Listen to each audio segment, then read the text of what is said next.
Railway group D की परीक्षा में पूछे जाने वाले फिजिक्स के अति महत्वपूर्ण प्रश्न। पहला प्रश्न है दोस्तों, यदि किसी प्रतिबिंब का आवर्धन -0.65 है तो उस प्रतिबिंब की प्रकृति क्या होगी। दोस्तों जब आवर्धन माइनस में होता है तब इसका जो प्रतिबिंब बनता है वास्तविक, उल्टा और छोटा बनता है। दूसरा प्रश्न देखते हैं दोस्तों, एक साधारण आवर्धक ग्लास में निम्न में शामिल होता है। तो दोस्तों क्या क्या शामिल होते हैं, तो इसका सही उत्तर हो जाएगा छोटी फोकल लंबाई की उत्तल लेंस। अगला प्रश्न देखेंगे दोस्तों, आभासी और सीधी छवि के लिए दर्पण का आवर्धन कैसा होना चाहिए। तो दोस्तों दर्पण का आवर्धन जो है धनात्मक होना चाहिए। अगला प्रश्न है दोस्तों, श्वेत प्रकाश का वह घटक जिसका अपवर्तनांक अधिकतम होता है वह कौन सा रंग होता है। दोस्तों वह जो है बैगनी रंग होता है। अगला प्रश्न देखते हैं दोस्तों, निम्नलिखित में से कौन से बिंदु हमेशा लेंस के मुख्य अक्ष पर स्थित होते हैं। तो दोस्तों इसका सही उत्तर हो जाएगा प्रकाशिक बिंदु जो है यह मुख्य अक्ष पर हमेशा स्थित होता है। अगला प्रश्न है दोस्तों, जब हम पानी से भरे स्विमिंग पूल के फर्श को देखते हैं तो ऐसा प्रतीत होता है कि वह उसकी डैश है। दोस्तों इसका सही उत्तर हो जाएगा वास्तविक गहराई से कम गहरा जो है प्रतीत होता है। अगला प्रश्न है दोस्तों, जब प्रकाश किरण सघन माध्यम से विरल माध्यम में प्रवेश करती है तो क्या होता है। तो दोस्तों वह अभिलंब से दूर झुक जाती है।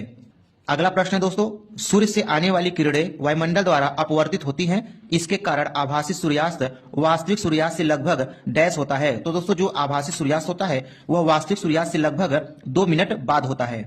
अगला प्रश्न है दोस्तों, जब प्रकाश अभिलंब के अनुदिश आपतित होता है तो हवा से होते हुए जल में प्रवेश करता है तो प्रकाश की दिशा कैसी होगी। तो दोस्तों प्रकाश की दिशा में कोई परिवर्तन नहीं होगा। अगला प्रश्न है दोस्तों, साइन आई और साइन आर का अनुपात क्या कहलाता है। तो दोस्तों इसका सही उत्तर हो जाएगा अपवर्तनांक कहलाता है। अगला प्रश्न है दोस्तों, तारों के टिमटिमाने का कारण क्या है। तो दोस्तों इसका सही उत्तर हो जाएगा हवा की विभिन्न परतों के घनत्व में परिवर्तन की वजह से अपवर्तनांक में निरंतर परिवर्तन होने के कारण तारे जो है टिमटिमाते हुए दिखाई पड़ते हैं। अगला प्रश्न है दोस्तों, किसी पदार्थ का अपवर्तनांक भिन्न भिन्न माध्यमों में प्रकाश के संचरण के सापेक्ष डैश से संबंध किया जा सकता है। तो दोस्तों इसका सही उत्तर हो जाएगा चाल से संबंध किया जा सकता है। अगला प्रश्न है दोस्तों, ये प्रश्न वेरी इंपॉर्टेंट है, जब प्रकाश जल से होते हुए हवा में प्रवेश करता है तो उसकी क्या बदल जाती है। तो दोस्तों उसकी जो है चाल जो है बदल जाती है। अगला प्रश्न है दोस्तों, किसका उपयोग करते हुए अपवर्तनांक के मान की गणना की जा सकती है। तो दोस्तों इसका सही उत्तर हो जाएगा स्नेल के नियम का प्रयोग करते हुए अपवर्तनांक के मान की गणना की जा सकती है। अगला प्रश्न है दोस्तों, निम्नलिखित में से कौन सी प्रकाशीय परिघटना सूर्योदय और सूर्यास्त के समय सूर्य की चक्रिका के चपटी प्रतीत होने को परिभाषित करती है। तो दोस्तों इसका सही उत्तर हो जाएगा वायुमंडलीय अपवर्तन। अगला प्रश्न है दोस्तों, आग के ऊपर उठने वाली गर्म वायु के विक्षुब्ध प्रवाह में दिखाई देने वाले पिंडों की यादृच्छ दुलमुल गति को निम्नलिखित में से किस परिघटना द्वारा परिभाषित किया जा सकता है। तो दोस्तों इसका सही उत्तर हो जाएगा वायुमंडलीय अपवर्तन के द्वारा परिभाषित किया जा सकता है।